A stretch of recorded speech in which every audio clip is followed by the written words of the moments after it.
Olá, professoras, tudo bem? Olha só, nesta aula eu vou te ensinar um conteúdo fantástico.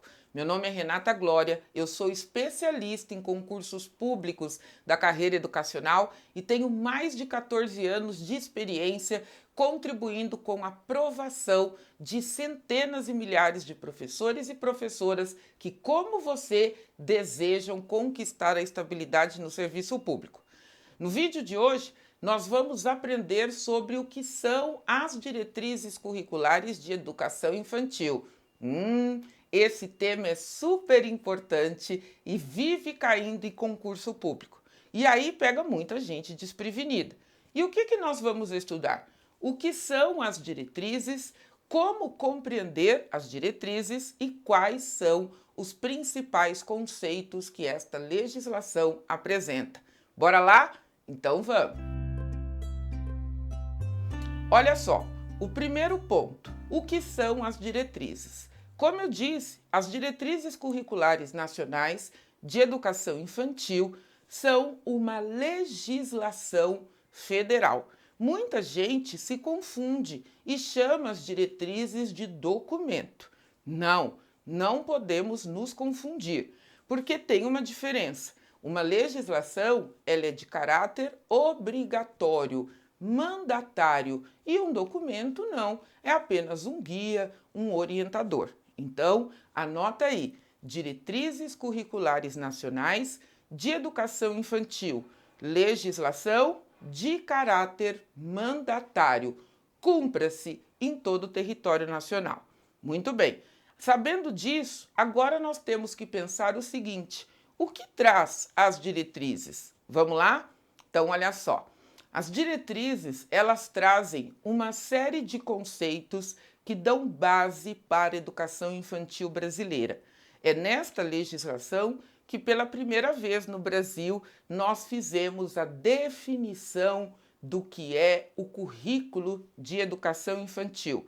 Lembra sempre, a educação infantil, primeira etapa da educação básica, tem objetivos diferentes do ensino fundamental e o seu currículo não pode ser confundido com o currículo do ensino fundamental, certo?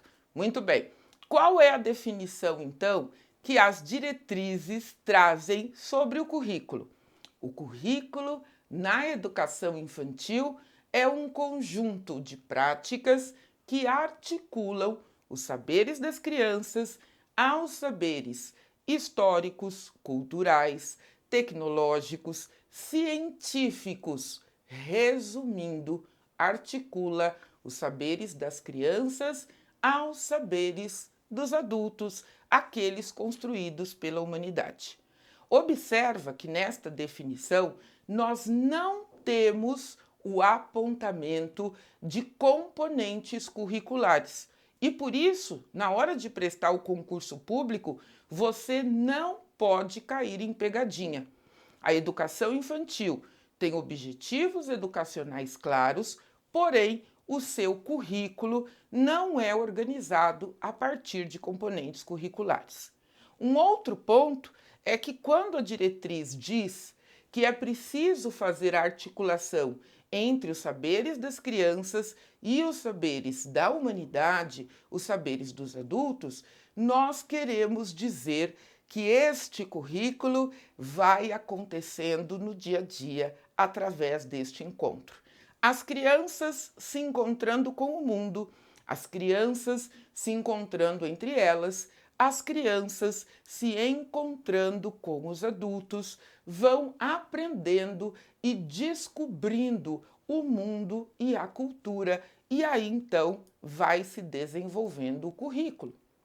Um outro ponto que a diretriz define é a ideia da proposta pedagógica da educação infantil. Lembra, presta bem atenção para não ter dúvida no teu concurso público. Proposta pedagógica, proposta curricular, projeto político-pedagógico e projeto pedagógico na legislação federal tem o mesmo sentido. nós estamos falando do documento orientador das práticas pedagógicas, mais conhecido como Projeto Político Pedagógico. Quando a diretriz aponta que as propostas pedagógicas na educação infantil devem ser livres de qualquer forma de adultocentrismo e de dominação, significa o quê? Professora, adultocentrismo? Eu nunca ouvi isso. Não ensinaram isso na faculdade. Por isso que eu tenho tanta dificuldade em passar no concurso? Pode ser. Vamos embora aprender? Então vamos lá. O que significa essa ideia de adultocentrismo? Então vamos separar a palavra para entender. Adulto, somos nós. Centrismo, centro no adulto, certo? É muito comum nos dias atuais, pela história da educação, pela história da pedagogia no Brasil, que nós façamos educação a partir do que os adultos acham que as crianças precisam aprender e precisam saber. Numa visão de que as crianças não sabem nada, de que as crianças não têm capacidade de escolha, capacidade de ter opinião, de decidir, capacidade de compreensão. Uma ideia de aluno como sujeito passivo.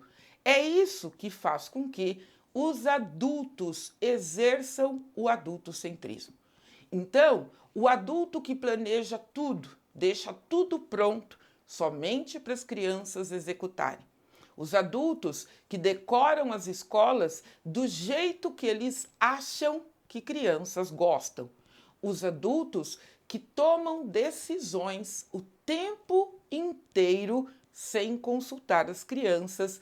Esses adultos, para as diretrizes curriculares, estão exercendo o adultocentrismo.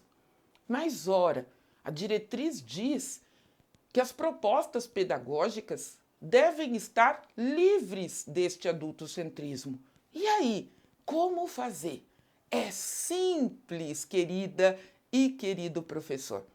Basta compreender que atualmente no Brasil, a partir da legislação federal e do campo teórico, nós precisamos aprender a construir a prática pedagógica observando e escutando os bebês, as crianças, considerando as suas necessidades, compartilhando com eles o fazer pedagógico. É como se você fosse fazer o seguinte: o teu trabalho não é só construído por você, mas ele é construído e pensado junto com as crianças. É isso que faz com que você rompa o adultocentrismo. Um outro ponto que a diretriz também aborda é a ideia de livrar as propostas pedagógicas de toda e qualquer forma de dominação. E aí, no texto da lei, se destaca a dominação etária, a dominação linguística, a dominação cultural. E o que é isso? Que dominação é essa? Muita gente tem dúvida. Olha só, o primeiro ponto, a dominação etária, onde o mais velho sempre manda no mais novo. Onde é o mais velho, por ser assim, já está socialmente autorizado a fazer tudo para o mais novo e pensar tudo para o mais novo. A diretriz nos ensina que esta prática deve ser superada. Como fazer isso, então? De novo, voltamos ao conceito de democracia na escola e a ideia de construir o trabalho junto com as crianças. O professor não deixa de ser o responsável pelo planejamento, pela elaboração da prática cotidiana, mas tudo isso feito a partir do interesse que esse adulto tem em atender às necessidades, às características e aquilo que de verdade faz sentido para a infância. Quando nós falamos de dominação cultural, nós precisamos pensar na diversidade. Bebês, crianças, adultos, todos nós somos diversos em nossa cultura, em nossas experiências. E, portanto, a educação infantil tem que valorizar e tornar explícita esta diversidade cultural. Significa que cada um pode ser do jeito que é e considerado como um sujeito importante, de valor, potente e capaz em suas características. E o último ponto a considerar significa esta dominação que está tão presente entre nós, que é a dominação linguística.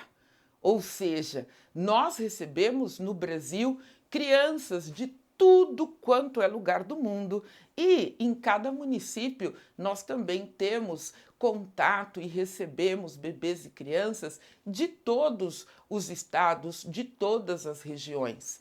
E aí a escola de educação infantil, o professor também deve estar atento para as diferentes formas de linguagem, para os diferentes hábitos linguísticos e considerar a variedade linguística, as diferentes formas que os brasileiros se comunicam e fazem uso da língua portuguesa como formas importantes, como formas valiosas e não impor à criança uma linguagem específica.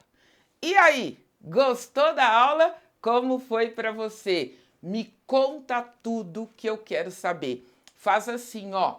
Deixa aqui na aula o seu comentário. Me conta qual foi o seu maior aprendizado neste vídeo. Eu quero saber tudo. O que fez sentido, o que você compreendeu, o que foi de novo que você nunca tinha estudado. E olha, presta bastante atenção. Para ajudar esse vídeo chegar em mais professoras que, como você, está aí com a mão na massa, as professoras estão desejando prestar concurso público e conseguir aprovação, faz o seguinte, dá um like, deixa um joinha nesse vídeo, porque assim nós vamos conseguindo entregá-lo para mais professoras como você, estudiosas e que sempre querem saber mais sobre educação. Ó, sabe aquela tua amiga, aquela concurseira igual você? Manda o vídeo para ela, compartilha e não deixe de se inscrever no canal, porque aqui nós estamos sempre produzindo conteúdos importantíssimos para te ajudar nesta jornada de aprovação no concurso público, tá bom? Então, olha só, um beijo, um cheiro pedagógico e até a próxima aula. Tchau!